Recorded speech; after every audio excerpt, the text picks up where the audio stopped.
At the end of the last century, Fujitsu took over a failed system called Horizon, and it cost us £720 million, and it was reworked so that it would manage payments for the post office.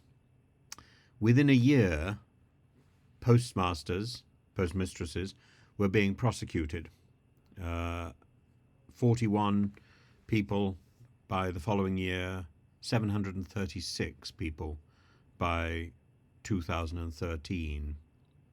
And this is despite the fact that various people had complained about the Horizon system itself.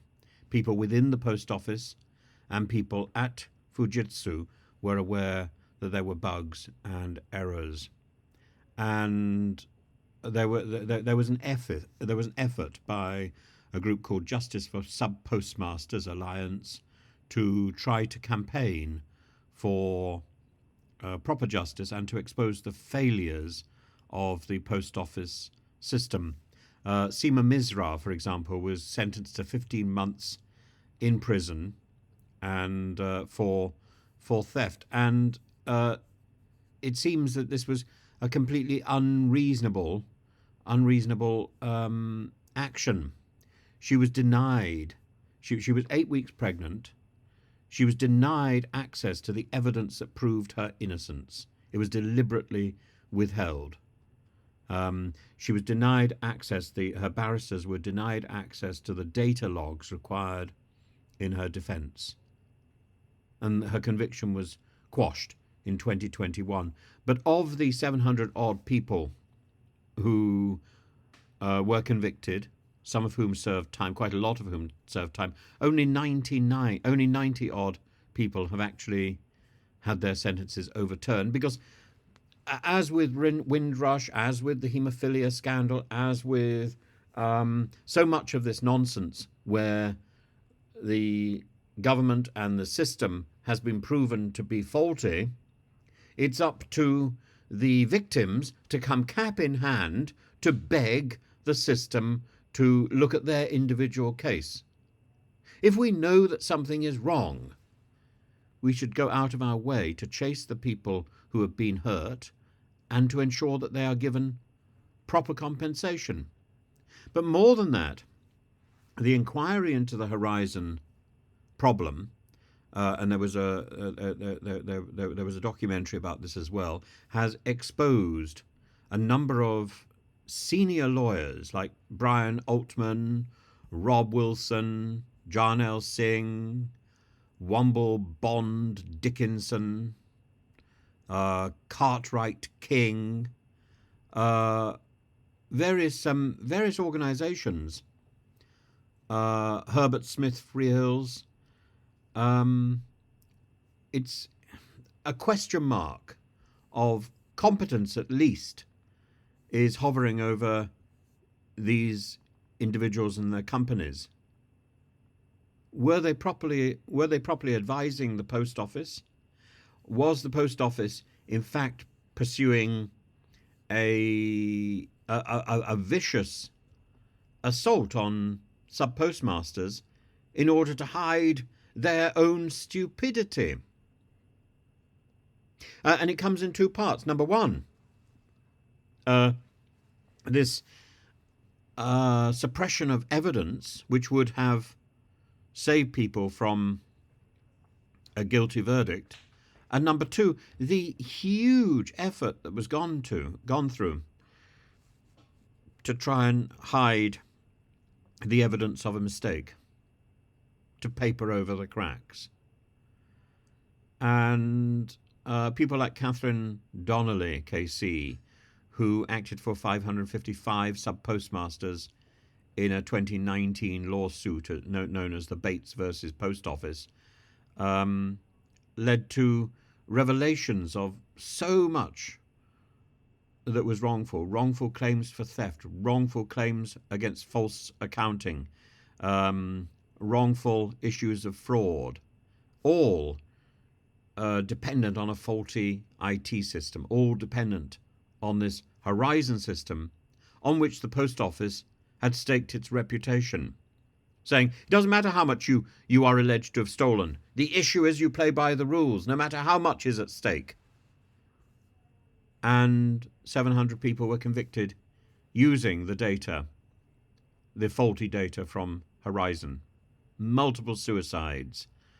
And the public inquiry into Horizon, chaired by Sir Win Williams, is taking evidence at the moment. And it gets worse and worse and worse the more that is revealed.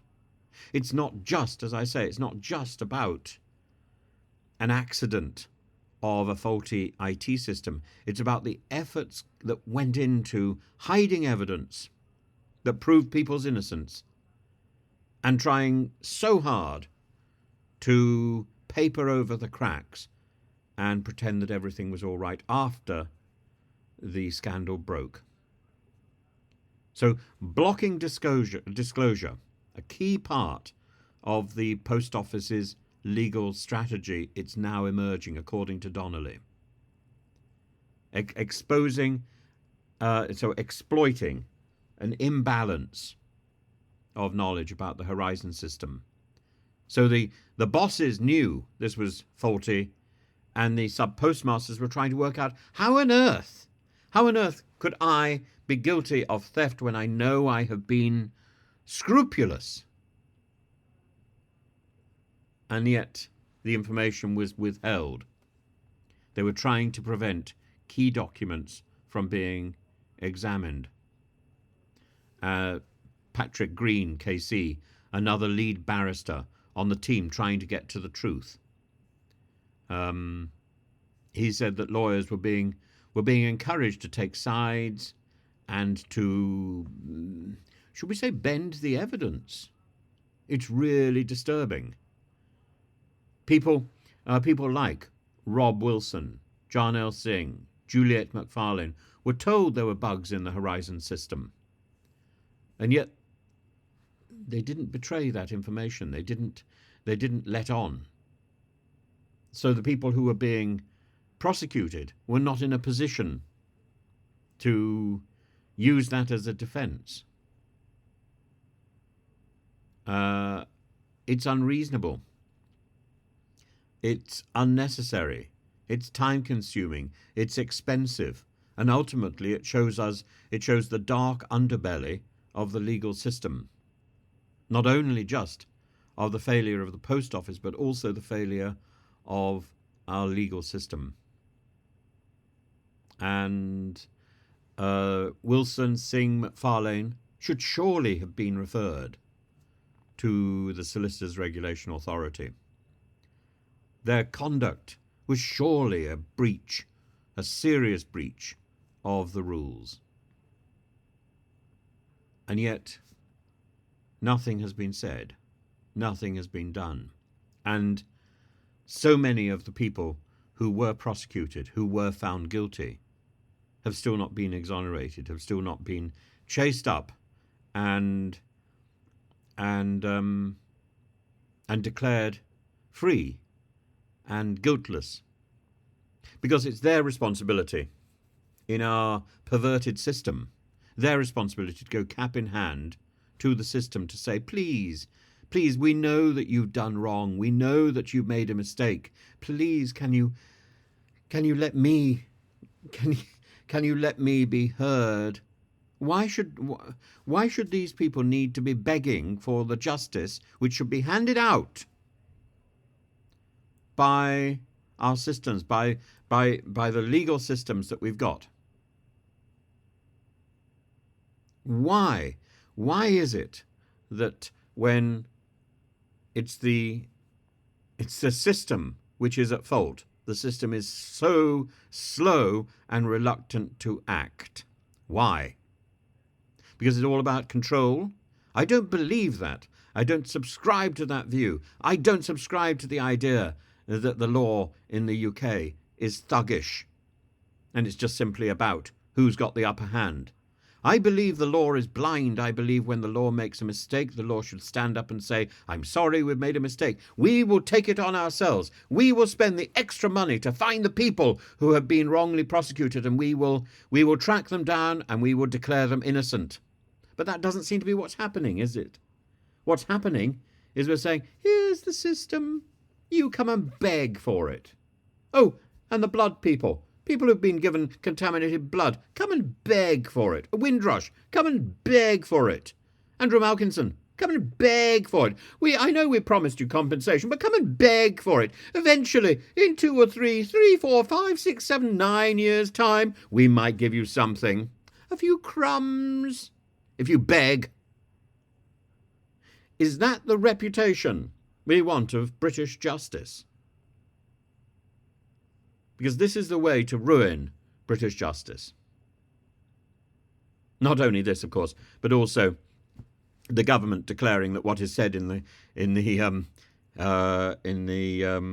court, what is declared as unsound, unsafe, can then be deemed safe simply by an act of Parliament. I think we're fast approaching the point where an idea of contempt of court is routine, not something exceptional. I am deeply shocked by the lurch that our law has taken from something which was noble and good to something which looks squalid. This isn't law. This is some sort of Casbah negotiation. This is like backsheesh. This is embarrassing. Come on. Lawyers, you need to pull your socks up. The government, you need to pull your socks up as well. This is embarrassing and this is wrong. There are 3 issues here. What is politically expedient, what is legally expedient and legally right, and what is ethically right. And of those 3, ethics takes priority.